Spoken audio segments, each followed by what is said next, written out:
Okay, hello everybody. This is the Sunday meeting I do with my daughter Bethany, and I might, we'll see how long we go. I want to not rush through. I'm going to use the verses from today's Catholic Mass, and the night before, I just started really doing this. Normally I would just listen to the Mass on the radio, which I did today, and then just talk without preparing a lot.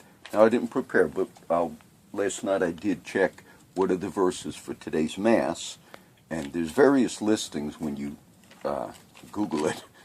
So I said, I'm going to read these, which I did last night, and then I listened today, because I just wanted to make sure that they were the ones that were used. And so these are the ones that I'm going to talk about. Now, what I want to do before I share the other scriptures, I wrote all this as I'm sitting in church today and all. But I wanted, for my Catholic friends who go to Catholic Church and Catholic Mass, I do understand that one of the criticisms, a lot of ex-Catholics, when they get involved in an evangelical church, which is fine, and are born again, and all of that is, that's a verse Bill mentioned today. I might get to that in John 3, just right at the end. But a lot of Christians, when they get in a different type of an experience of maybe a Baptist church, evangelical church, all of that's good because a lot of times they'll criticize their past, particularly if they were Catholics. And they'll say, they never taught us the Bible. And so what I'll do today, and granted, it's very possible if you went to Mass today, you heard these verses, but maybe the priest didn't connect them all. And so what I'm trying to do, not that I'm better than a priest, but what I'm trying to do is show you why these verses were used, okay, for my Catholic friends. And then we'll talk about a few other things. The verses for the Mass today were from Isaiah 56, and they were verse 1 and verse 6 and 7. And it's the theme that I've kind of been talking about, but the prophet Isaiah is speaking, God's speaking through him. It says, I want you to do justice, and I want you to do judgment. And then the verses that were not in there, but they're part of this chapter, if you just go from verse 1 to about verse 7, the prophet is speaking to eunuchs and to strangers. Now, I'll focus on why is he talking about strangers or aliens. The prophet Isaiah is telling God's people, now this is many, many hundreds of years before the time of Jesus Christ, and the prophet is telling the Jewish people, and if a stranger or if an alien wants to join with you to the Jewish people and be a part of this covenant of God and all these promises of God that have been made to you, Jew or the nation of Israel, they too will be accepted. The alien and the stranger, those who are outside of the Jewish community, if these people want to come in, the prophet says, they too are welcome. And if they take hold of my covenant and they believe in me as God and do my will, then I will make them also a great name. And they will have a place within my walls, spiritually within the kingdom and the church, and I'll bless them, and I will bring them also to my house of prayer with joy. And then the verse in Isaiah here is, because my Father's house will be called a house of prayer for all nations. Now that just happens to be a verse I quote weekly, a few times a week, when I pray for nations. I quote that from Isaiah, my Father's house will be a house of prayer for all nations. Jesus himself quotes that when he has the one instance of anger, violent anger, in the New Testament. Jesus, I wasn't going to get into it, but I wrote a book just from this verse. It's called House of Prayer or Den of Thieves. In the New Testament, now this is many hundreds of years later, Jesus is in the temple courtyard where the same people, the Jewish people are, and he overthrows the tables of the money changers. And he does this angrily. He enters into the court. If you ever kind of watch The Passion of the Christ or some of the movies about Jesus, you'll see he walked in and he just flipped him over. And he was yelling, because we read these words in the gospel, but Jesus said, "My Father's house is a house of prayer, and you have made it a den of thieves." And he was yelling when he said that, and he flipped all the tables over. But he was quoting this one from Isaiah. Now, the next verse from the Mass was Matthew chapter 15. And the story in Matthew 15, I'm going to add these verses. Why would it connect to the one of Isaiah? All right, Jesus and his men are coming into an area. And there's a lady, and in Matthew's gospel, she's a Canaanite. In Mark chapter 7, which I taught. So I'm going to add that, and I'm going to mention at the end why if I remember, why it's beneficial to have taught things in the past, to have somewhat of a catalog of teaching if you're in ministry. But in Matthew 15, the woman comes to Jesus, and she's not Jewish, okay? She's what the prophet Isaiah said were strangers, meaning they were outside of what we refer to as the Commonwealth of Israel.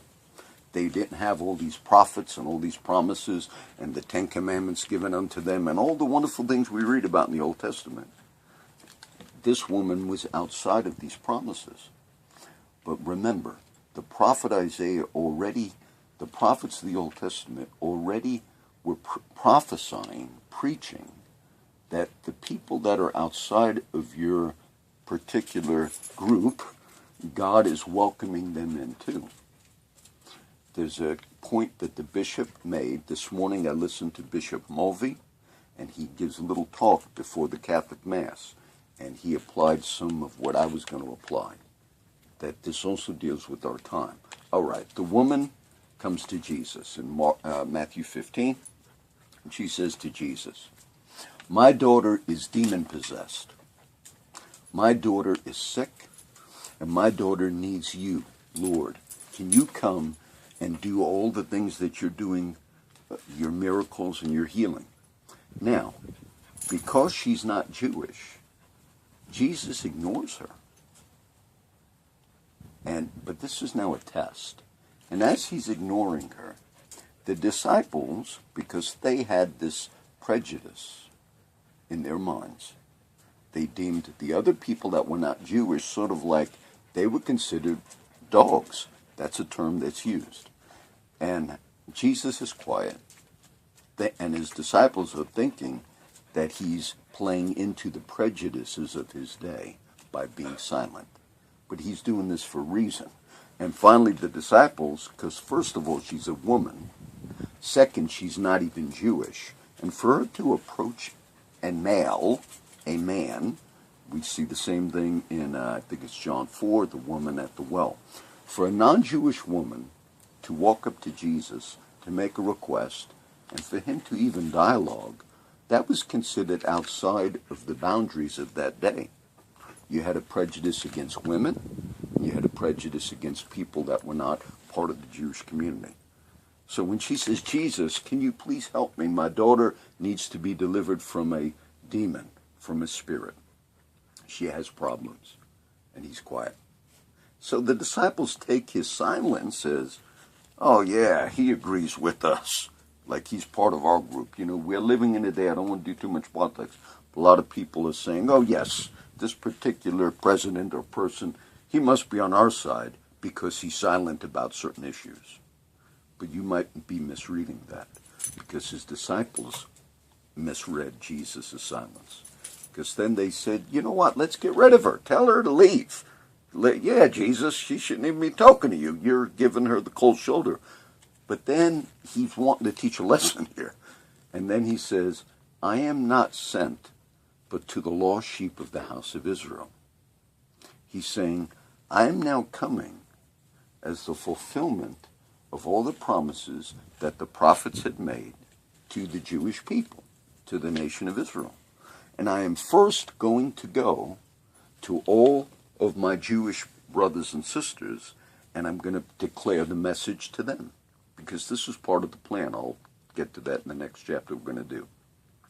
So, when he makes that statement, "I am not sent but to the lost sheep of the house of Israel," what he is saying is, This woman is a Canaanite. In Mark's Gospel, Mark 7, which I taught, you have the same story. She's called a Syrophoenician woman. The same thing. She's not Jewish. So this is what the lady says to Jesus. She recognizes that she's not Jewish and that she's kind of overstepping the boundaries by trying to come to Jesus, who is the promised Messiah for Israel. And she says, you're right, but even the dogs eat from the crumbs that fall from their master's table. Now, the original word for that, dogs, is actually puppies. And the priest, when I listened to the Mass today, the priest actually said that, which was a good thing. So she says, but even the little puppies, even though they're dogs, they get the scraps from their master's table, like you see the dogs over there right now, the puppies. Now, Jesus says, this woman is displaying great faith. Go your way, your daughter is now healed. Now, the lesson there, though, was from the Isaiah. This is why the Isaiah chapter was read, verses along with this. It was God showing that all of these other groups are also now going to be accepted. All these boundaries we have in our minds, they're going to be accepted through Jesus, okay? Pluralism is the belief that all religions lead to God. Now, I don't teach that, nor does the Bible teach that. But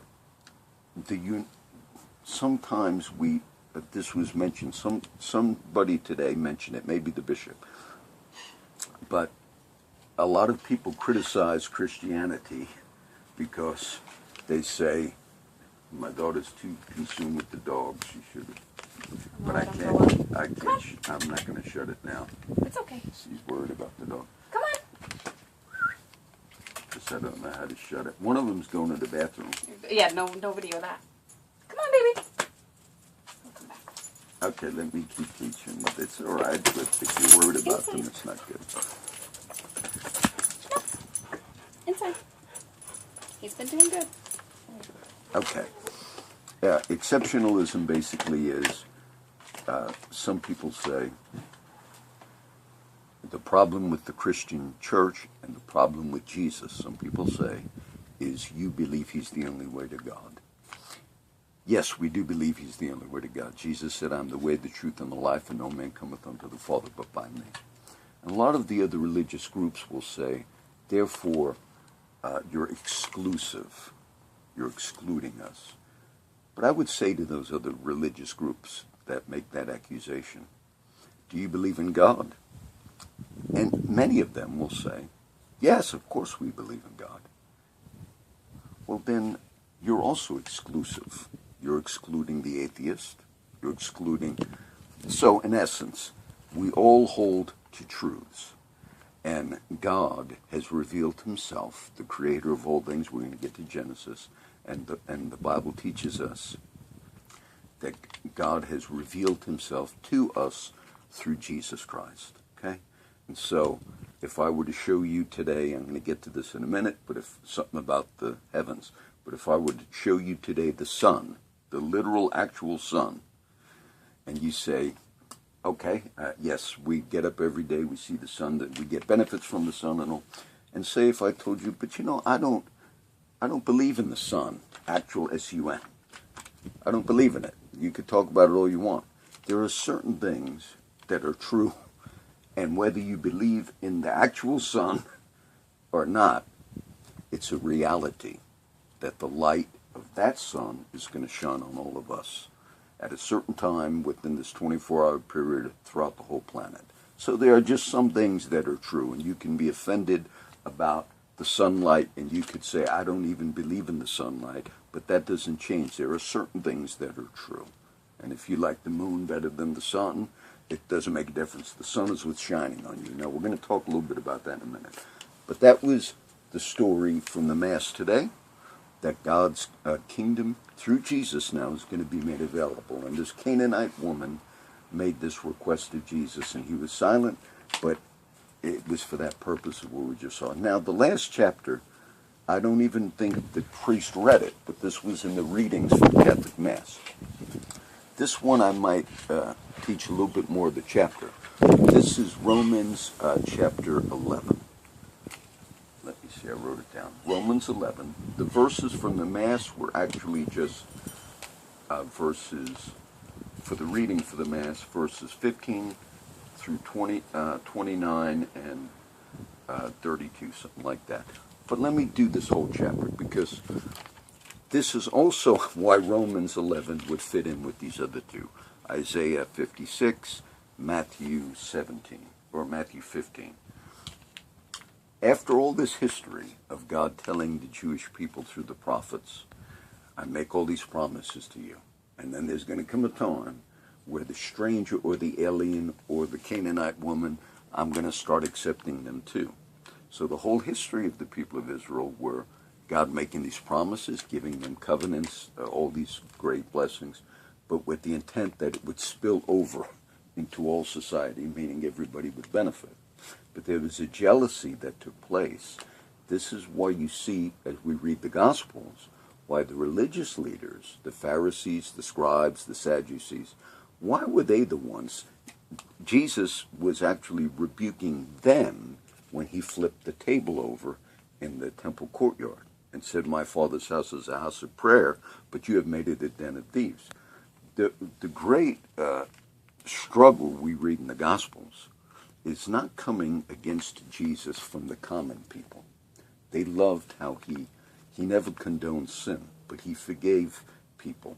He let people that had terrible backgrounds become part of his following, some of Mary Magdalene. But the religious people, they had the mindset. They began developing the mindset. This is not a contradiction from my philosophy, friends. You said you just talked about exact truth. Correct. But the exact truth is universal, meaning that the Son is universal.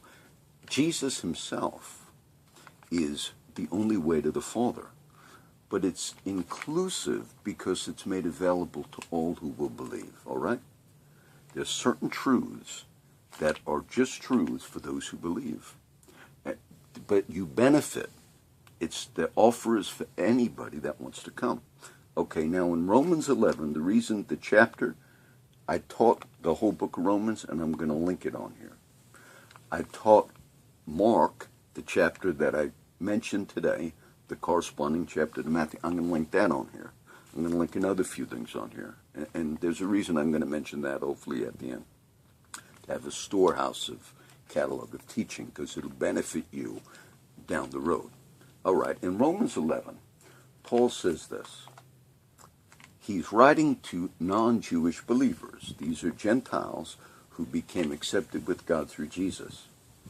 And as he's writing to them, now he's going to warn them about the same mistake that the Jewish people made at that time, at the first century. The message, the gospel and the message went to the Jewish people first. But they, for the most part, rejected Jesus as the Messiah. But that was done for a purpose, because when the Jewish people said no, in the parables we read this, the parables of Jesus, that made the offer available to the Gentiles. And Paul will actually teach in Romans 11, their hearts were hardened for our benefit, for all the others. Because as they would reject Jesus, particularly in the first century, the message would go to others. And then, when it comes to us, which it has for 2,000 years, the Gentiles predominantly, non-Jewish people predominantly make up the Christian church, though you have Jews that do believe that are Messianic Jews. So Paul is warning the Christian church now, in the letter to the Romans, he's saying, but don't let that get to your head. If God cut off, and gives an analogy about branches, but Paul says, look, they were the original ones the promises were made to. And if they were cut off out of the tree, okay, and you were grafted in, you came in, and you weren't even really part of the original promises, don't get high-minded about that.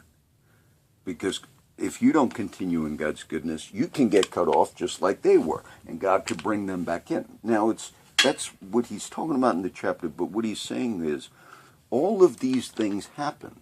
It's in this chapter. It's a verse I quote a lot. But behold the goodness and the severity of God. On thee which fell goodness, but on them severity, that they through your mercy might obtain mercy. Now I'm doing a lot of theology here, but the point that these 3 chapters from the Mass made was, now the kingdom and the promises came to us, and they've come to us also for a purpose, that when the Jewish people see God now working among us, the church, the Christian community, they'll get jealous and say, we want that.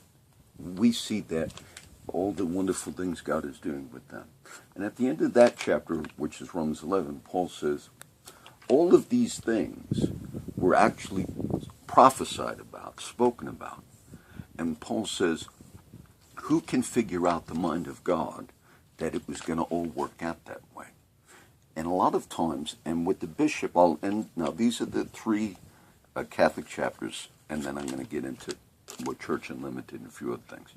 But with all of these things, the way they apply to us today, and I liked it because Bishop Mulvey made this application.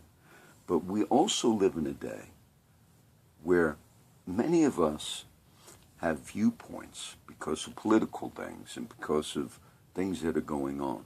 And I've used this example before.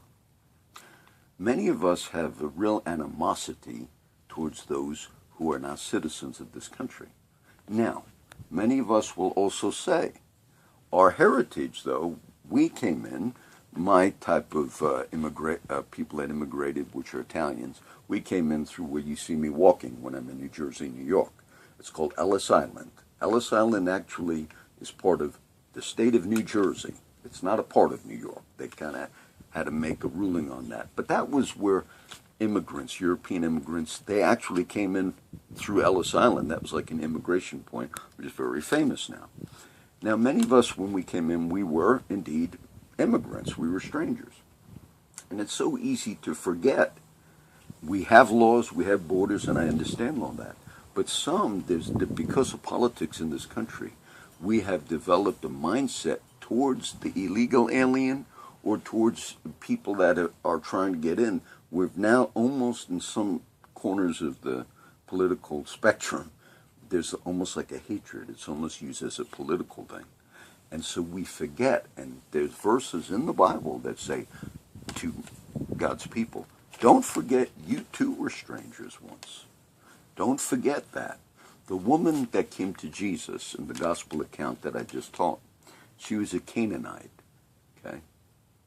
And who were the Canaanites? They were the people that lived in the land of Israel before Israel took that land. That's all part of God's promise. The children of Israel in the Old Testament, God tells Abraham, get out of your country, from your kindred. This is actually Genesis. From your father's house, go to land. And eventually they wind up taking what's called the Promised Land, but there was a lot of people living in that land. Amorites and Hittites and all types, and they were Canaanites. So they kind of had that land before Israel, the nation, took it for theirs.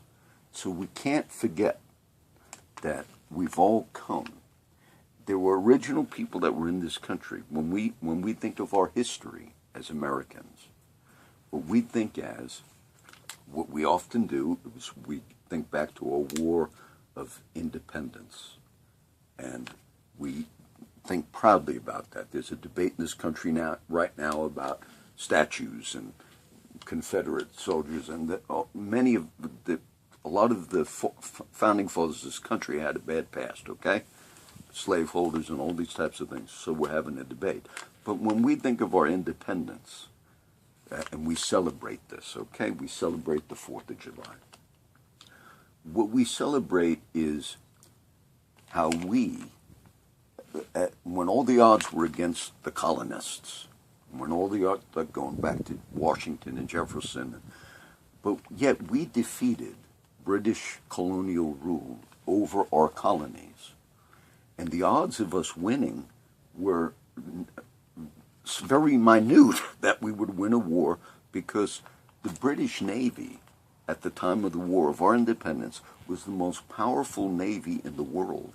And it's been said Britannia ruled the seas, ruled the oceans. And back at that time, that's how your military was strong. Of course, you didn't have Air Force and all. So if you had a very powerful navy, naval battles, and when the British initially came in, right to talking about the Hudson River, New York City, when they initially came in, and when we were going to war with Britain, the colonies, we as a small country at that time, it looked like we were going to get wiped out. And the fact that we won a war of independence is really something we're so proud of. But most of us see that we ourselves won we won our independence, not realizing the history before that. There were people that were in this country. They were called American Indians. And I don't want to do a whole lot on it, but there are actually people that did live in this country. And as we began making this country, we did a lot of deals that were bad deals, a lot of deals that we did not honor. We made contracts with certain Indian tribes that we didn't honor. And so we also had a past, and I'm not condemning all that's happened. We tried to correct some of those mistakes.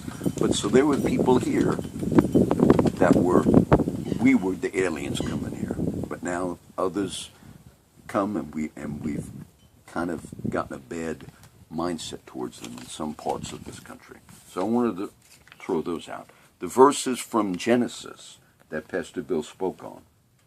I want to show you something now. I'm gonna link my whole Romans study, which are videos and a commentary I wrote.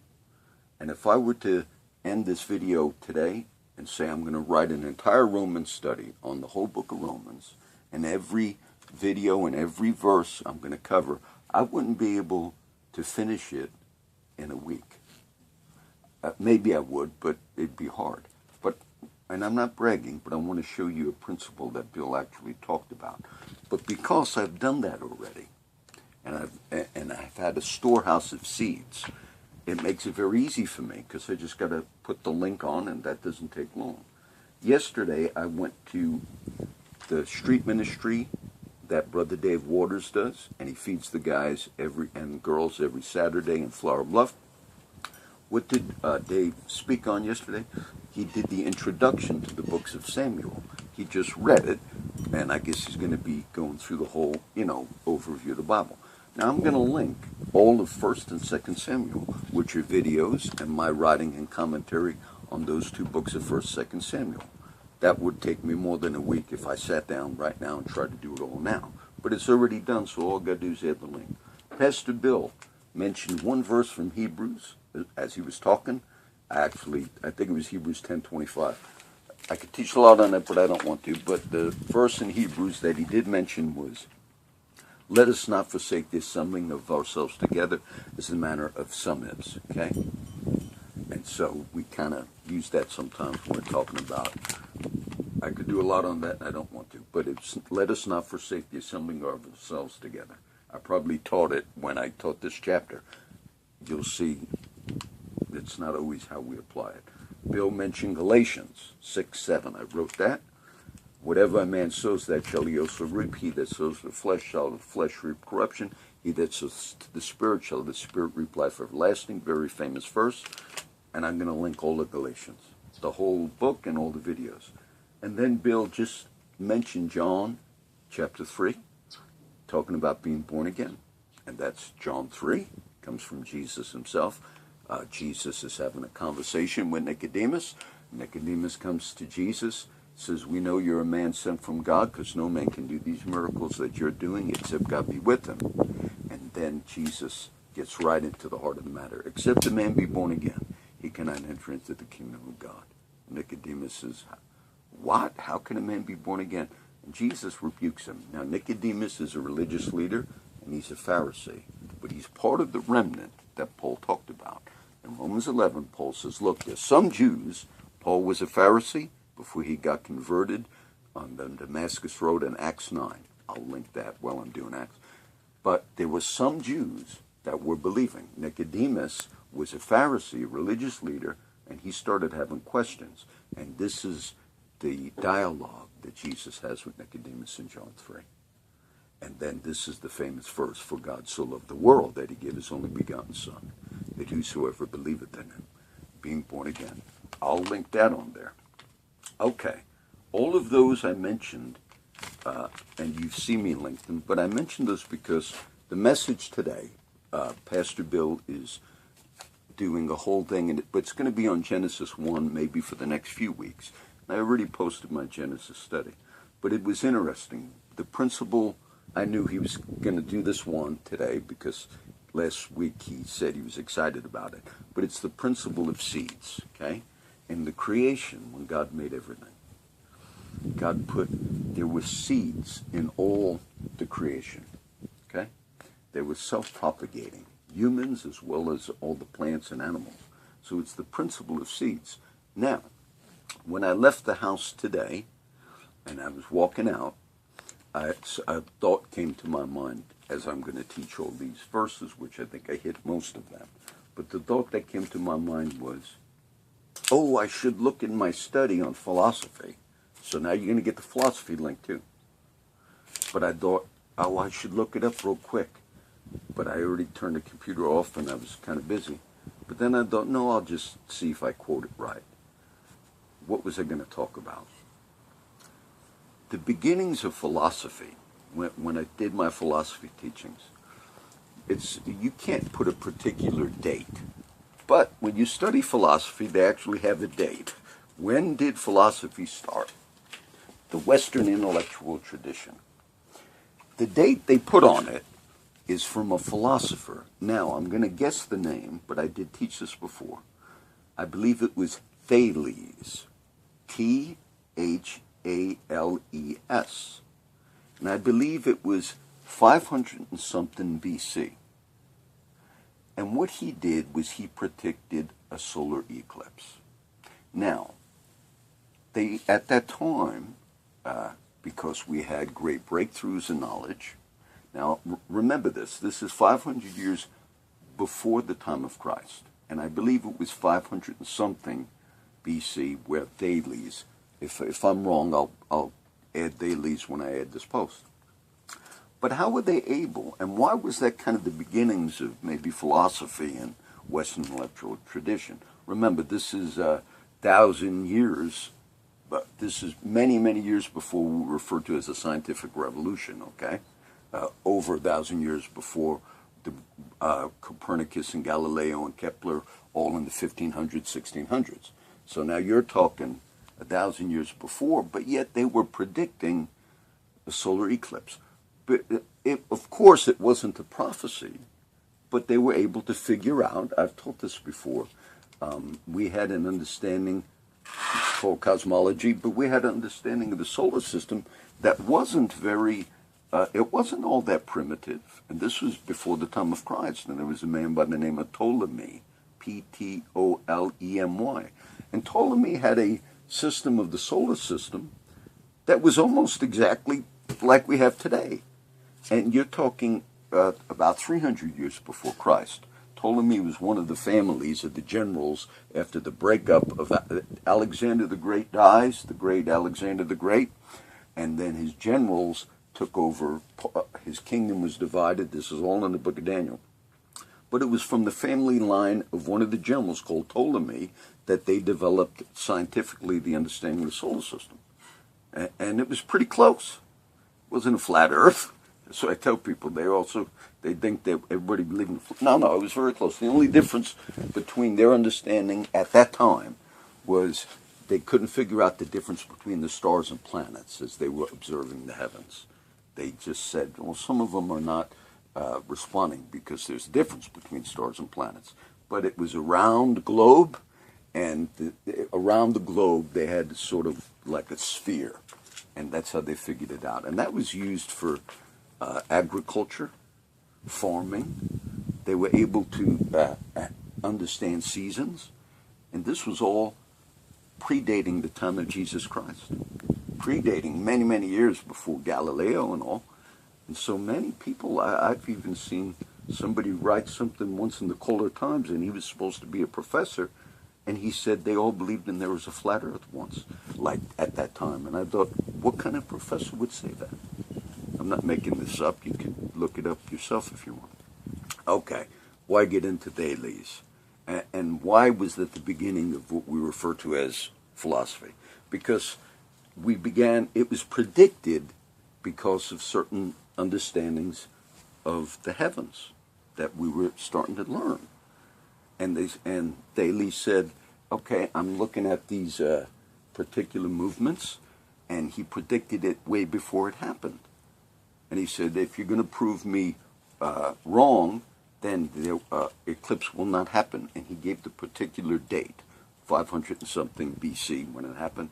And sure enough, they had a solar eclipse that day that he said it. And what that did was it showed people maybe that were too superstitious. You see, we're religious, we're Christian, but we're not superstitious. We understand that when God made the heavens and the earth, he also had order in it, okay? And that was a sign of an eclipse. So today I was going to say, some of you might say, John, what about all these prophecies you've predicted? I'm going to go on the record today. If there is not a solar eclipse tomorrow, then this will be my last video. Tomorrow is the famous solar eclipse that's going to take place. We're going to see it through. We should be able to see it. And A partial one here. yes, in South Texas. we should be able to see My it tomorrow. brother-in-law's going to Okay. Wyoming. And of course that prediction's easy because we now know, and we are not anti-science. Now, why would that be a good one to end with, the creation and all? Because what did Bill preach on? Genesis 1 from verse something to 16. What were the verses Bill preached on? He started at chapter 1, verses 6 through 12. Okay. And then he continued... from where? Oh, that's weird. It says to... He went to 16, I think. I thought so, too. Okay, read Genesis 1:14. In here? Yes, because he didn't mention it, and it would have fit good. If he Maybe- knew, maybe because they I just told you labeled it tomorrow wrong. was the eclipse, he should have put it in there. Genesis what? Because you'll see. 14? 1:14. Okay, so, and God said, let there be lights in the firmament Yes. of the heaven to divide the day from the night, and let them be for signs, and for seasons, and for days and years. Okay. He did mention. So, even the sun, and we have a lot of prophecies in the Bible, that before the great and notable day of the Lord come, I think he did mention Joel, but that's a prophecy about the sun and the moon. But before the great and notable day of the Lord come, and there will be for signs. If you did a whole study, and I'll just end shortly with this, but we have the sign of the star at the time of Christ. But God had said these are not signs that are, you look spooky into. But people did agriculture according, quote, to the signs, like I just explained. There were certain seasons that you could do certain things in. Do you know I talked about the great British Navy at the time of our War of Independence, and how did they navigate all those ships at that time? Look, they had points in the heavens that they looked to. It was trusted that is a certain star that you either fixate on at a certain time, at a certain season. So God said right in the beginning, and these are going to be for signs. And so we've utilized all these things that God has given us. And I just thought that would have been a good verse to end with, because tomorrow is an event that we're going to be able to see in the United States. And there's a lot of people, there's a particular city, whatever date today is, if I look at my watch I can tell you, but tomorrow, those that might see this in the future, tomorrow is a great chance to see a solar eclipse that has not happened for a very long time, where you're going to be able to see it very clearly. And so a lot of people are making a big thing about it. But God created everything. And we as humans, we benefit from all these things, like I said today about the sun. And we benefit from these things. And there are certain truths that are just true. And that's a big debate in the field of philosophy and thinkers. You say, well, how do you know anything is true? And some question even the things you're looking at. Is it real? Or is it just your own mind processing? And a lot of people, there's a reason people actually reject absolute truth in the field of philosophy, a lot of the atheistic thinkers wanted to reject absolute truth because Scripture is founded upon truth, and Scripture talks about Jesus in the Old King James says, "Verily, verily, I say unto you." Truly, that's the King James language, the Old English. Verily is truly, truly, I say unto you. Except a man be born again, he cannot see. He's not going to enter into the kingdom of God or heaven. And so when you challenge truth, you say, well, how do you even know anything's true? And many of the thinkers started saying, even the words that you're reading from a book, there's no actual truth, even from words that are communicated, because every person puts their own interpretation to everything they're reading. And the man who espoused that wrote a book about it. And so if there's no truth, there was a kid that stood up in a famous, one of these campus thinker things, and the kid stood up and told a Christian that was speaking on campus. And it was a few years back. But the kid said to the preacher, he said, "There is no such thing as truth. No such thing as truth." That, because they're taught this, some of the philosophies, Derrida and others. And the preacher just said, "What did you tell me?" And the kid said, "There is no such thing as truth." And the preacher said, "Is that true? Do you, young kid, really believe there is no such thing as truth?" And of course, then he realized he was calm. Because if what you just said, son, is true, then there's truth. But if what you just said is not true, then there's truth. And so sometimes people, I think you got it. I hope you got it. So sometimes people get lost in these things. Okay? So we'll end with that. Anything, Bethany? So I went a little long because I wanted to cover all the verses. Any questions? No. You did know about the eclipse, right? Yeah. Okay.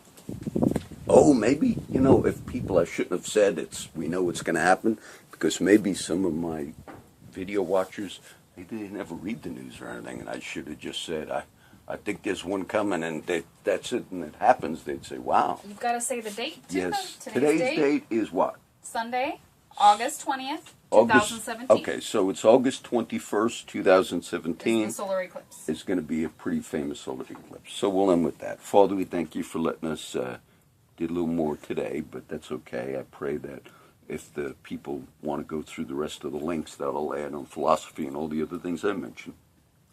But the principle of seed, I didn't even get to preach it, but that if we plant over a period of time, that will enable us later. That's why I can add all these little links on, because it was done over a period of time.